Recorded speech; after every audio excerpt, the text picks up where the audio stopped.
అంకమరావు గారు, మరొక విషయం ఏంటంటే బుడమేరుకి సంబంధించి మొన్నటి నుంచి అందరూ కూడా మాట్లాడుకుంటున్న పరిస్థితి.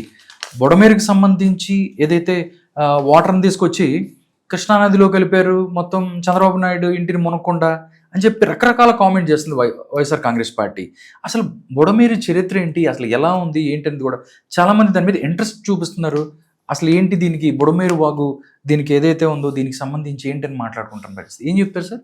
అంటే ఈ బుడమేరుకు సంబంధించింది ఏంటంటే ఖమ్మం జిల్లాలో వస్తున్నటువంటి వరద కావచ్చు, కొండల మీద నుంచి వచ్చే నీరు కావచ్చు, ఇంకా 2-3 వాగులు సంబంధించినవి కావచ్చు, ఇవన్నీ కూడా కలిసి ఆ బుడమేరులోంచి, అంటే ఇది 128 కిలోమీటర్ల పైన విస్తరించినటువంటి నది కిందే లెక్కేసుకోవాలి మనం. ఓకే, వాగు అంటాం. దాంట్లోంచి వచ్చేసి ఇది కొల్లేరు కలుస్తుంది మామూలుగా. అయితే ఇక్కడ ఏమంటారంటే బుడమేరుకు సంబంధించి ఒక చారిత్రాత్మక పేరు కూడా ఉంది. బుడమేరు అంటే విజయవాడే దుఃఖదాయిని అని చెప్పని. ఎందుకంటే ఇలా ఉప్పొంగినప్పుడు అది వచ్చి పడేది దీనికి సంబంధించి, అంటే అక్కడికి వచ్చేది మైలవరం కావచ్చు, విజయవాడ కావచ్చు, లేకపోతే కింద కొల్లేరు వరకు కూడా చూసుకుంటా ఉంటే పశ్చిమ గోదావరి జిల్లాకు సంబంధించిన 10 మండలాల నుంచి వెళ్ళిపోతూ ఉంటుంది అది.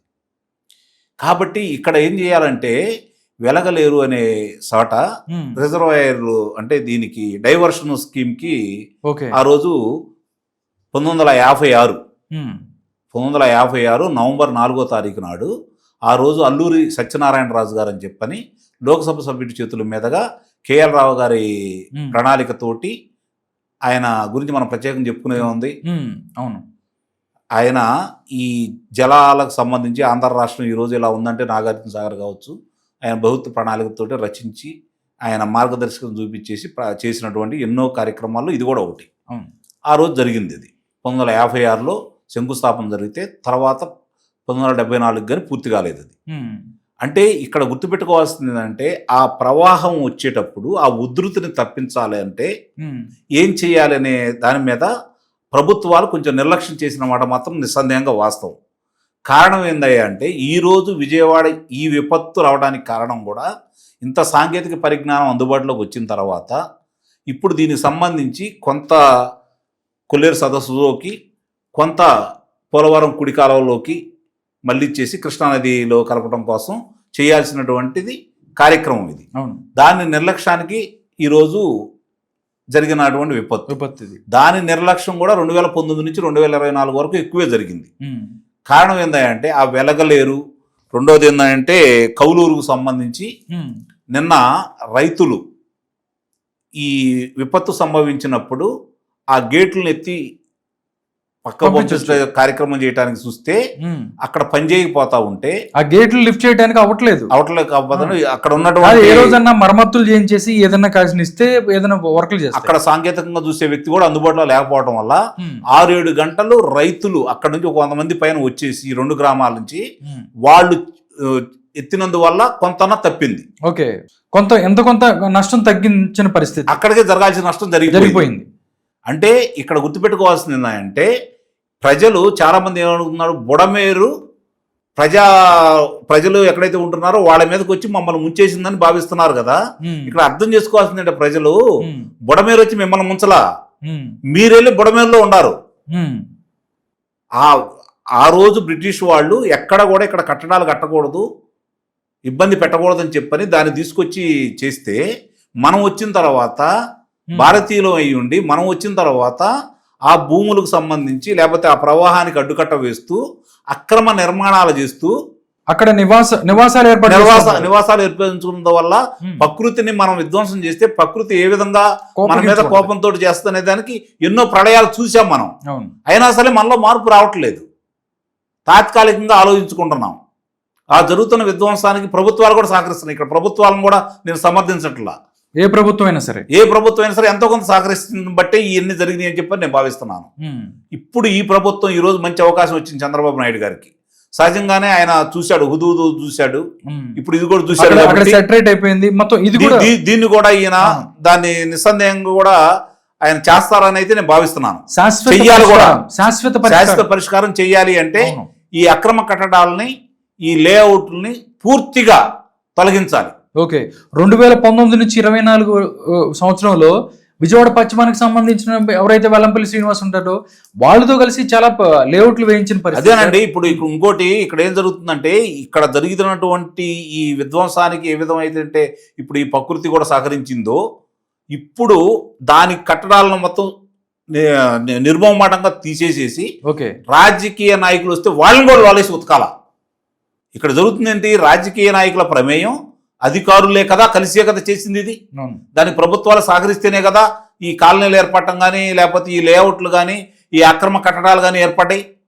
ముందుగా దాన్ని గుర్తించి దానికి అనుమతి ఇచ్చిన అధికారుల్ని శిక్షించండి, దానికి సహకరించినటువంటి ప్రజాప్రతినిధులు శిక్షించండి. ఏ పార్టీ వాళ్ళైనా సరే ఇందుట్లో. ఇది ఇప్పుడు మునిగిపోయిన వాళ్ళు ఒక పార్టీ వాళ్ళ, అందరు ప్రజలు ఉంటారు కదా అక్కడ. ఇక్కడ పార్టీ రహితంగానే మాట్లాడాలండి మనం. ఈరోజు ఆ విపత్తుని జరిగిన విలయానికి మనందరం చింతించాలి, వాళ్ళకి చేతనంత సహాయం చేయాలి.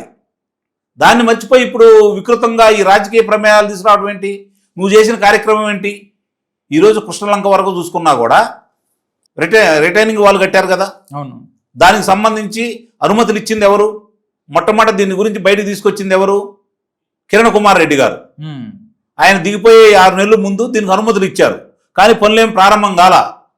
తెలుగుదేశం ప్రభుత్వం ఆ రోజు చంద్రబాబు నాయుడు గారు అధికారంలోకి వచ్చిన తర్వాత 2016లో అక్కడి శాసనసభ్యుడైనటువంటి గద్దె రామ్మోహన్ రావు గారు ఆయన వెంటబడి ఆనాటి దేవినేని ఉమామహేశ్వరరావు గారు, నీటిపారుదల శాఖ మంత్రి గారు ఇద్దరు కలిసి దానికి నిధులు కేటాయించేసి 192 కోట్ల రూపాయలు ఆ రోజు తెలుగుదేశం ప్రభుత్వం చంద్రబాబు నాయుడు గారు అనుమతి ఇచ్చినందువల్ల 2.88 కిలోమీటర్ల ఒక రిటర్నింగ్ వాల్కి సంబంధించి ఆ ప్రభుత్వం అప్పుడు పనులు మొదలు పెడతా ఉంటే అక్కడ ఉన్నటువంటి నిర్వాసితులను రెచ్చగొట్టి ఈ వైఎస్ఆర్సీపీ శాసనసభ్యులు కావచ్చు, లేకపోతే నాయకులు కావచ్చు, వాళ్ళు రెచ్చగొట్టి వాళ్ళని తీసుకొని వచ్చేసి గొడవ చేసేసి న్యాయస్థానాలకు వెళ్ళి ఆటంకం కలగజేసినందువల్ల ఆలస్యం అయింది. అయినా సరే ఆ ప్రభుత్వం 2.28 కిలోమీటర్లు పూర్తి చేయగలిగింది. ఓకే, అది ప్రత్యక్షంగా ఈ రోజు మనం చెప్పుకోవడం కాదు. 2019లో అప్పటి శాసనసభ్యులు, ఇప్పుడు శాసనసభ్యులు గద్దె రామ్మోహన్ రావు గారు అక్కడికి వెళ్ళేసి దాని మీద నుంచొని ఇక్కడ వరకు ఇంత పూర్తి అయింది, రేపు నేనే వస్తాం, మనమే అధికారంలో వస్తాం, పూర్తి చేస్తామని చెప్పడం కూడా జరిగింది. తర్వాత వచ్చిన ఈ ప్రభుత్వం మేమే చెప్పుకోవడానికి అప్పుడు ఇరిగేషన్ శాఖ మంత్రి గారు, లేదంటే పౌరశాఖ మంత్రి గారు పైన నుంచొని మాట్లాడారు. ఎన్ని రోజులు? 84 రోజుల్లో మేము పూర్తి చేసామని చెప్పి ఘనంగా చెప్పుకున్నారు వాళ్ళు.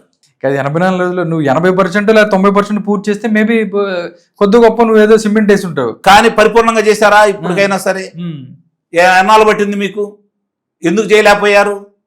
దీన్ని మర్చిపోయి ఇప్పుడు అసలు వెలగలూరు దగ్గర ఉన్నటువంటి గేట్లకు సంబంధించి అక్కడ నొక్కితే చంద్రబాబు నాయుడు గారి నివాసం మీదకి వస్తుందా? ఇటు ఉత్తరాన ఇది ఉంది బుడమేరు, దక్షిణాన ఎక్కడో. అసలు అర్థం ఉందా దానికి?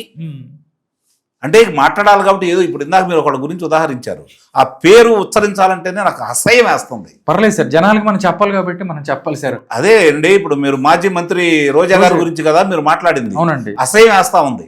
ఎందుకంటే ఒక ఏపీని చూస్తూ ఉంటే లోకేష్ బాబు గారు అక్కడే కూర్చొని వాళ్ళ నియోజకవర్గంలో ఆయన పర్యటన చేసేసి దాన్ని అప్రమత్తం చేసేసి కమాండింగ్ కార్యాలయంలో కూర్చొని ఈరోజు నిన్న పర్యవేక్షణ చేస్తున్నాడు కదా.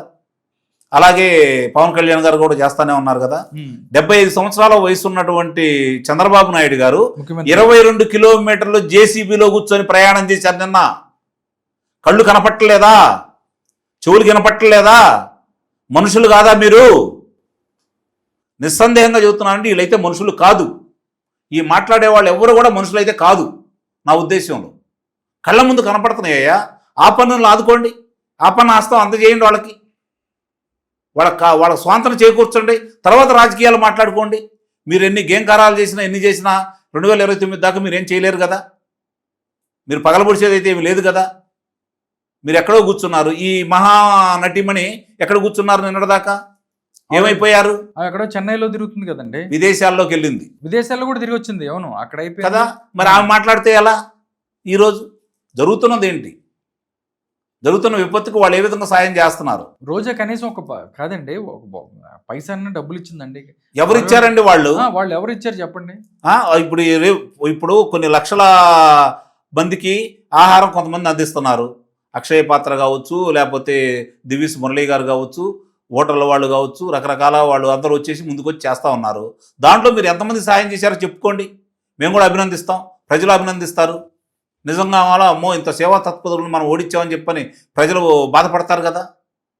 ఏది ఎక్కడ మీరు చేసే సహాయం ఏంటి? ఇలాంటి విద్వేషాలా, ఈ విధంగా మాట్లాడుకోవటాలా? ఏమన్నా అర్థం ఉందా?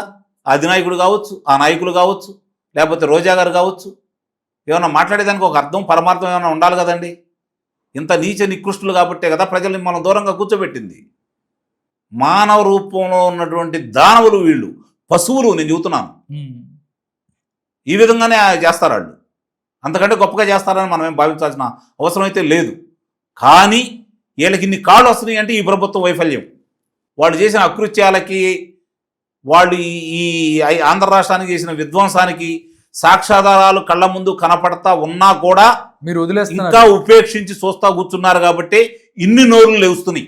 ఇప్పుడు కూడా ఇక్కడ పనికి మాలిన మాటలు మాట్లాడే వాళ్ళు చాలామందికి ఒకటి గుర్తుపెట్టుకోండి, అధికారులు ఎంతమంది వాళ్ళు మొఖాలడ్డేస్తున్నారు.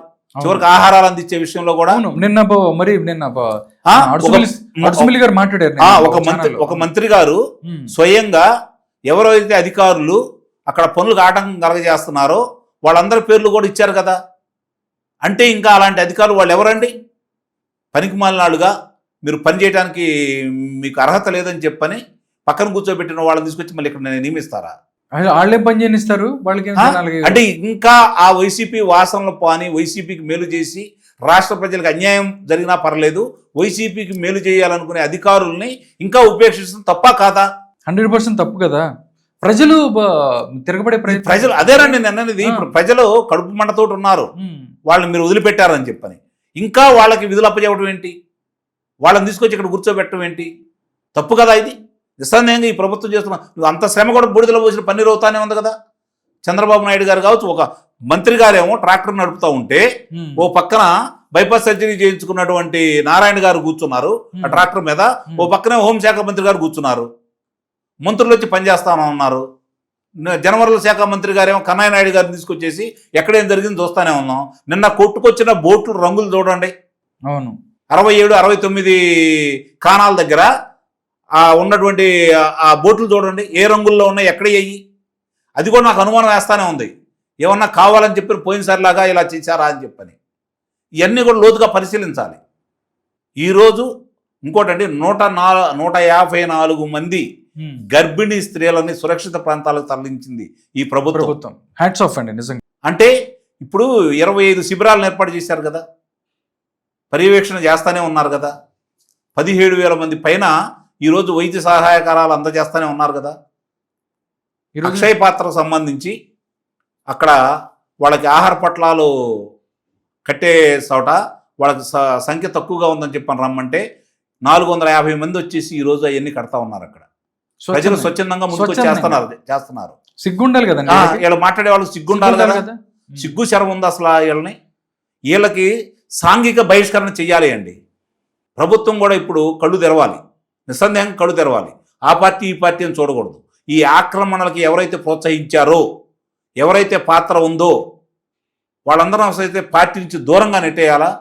ముందు ఆ బుడమేరుకు సంబంధించి ఎక్కడైతే అక్రమాలు ఉన్నాయో, అక్రమ కట్టడాలు ఉన్నాయో వాటన్నిటిని కూడా తొలగించేసి దానికి చేస్తే నిస్సందేహంగా చంద్రబాబు నాయుడు గారు దీని మీద దృష్టి పెడతారని నేను కోరుకుంటున్నాను, దృష్టి పెట్టాలని కోరుకుంటున్నాను.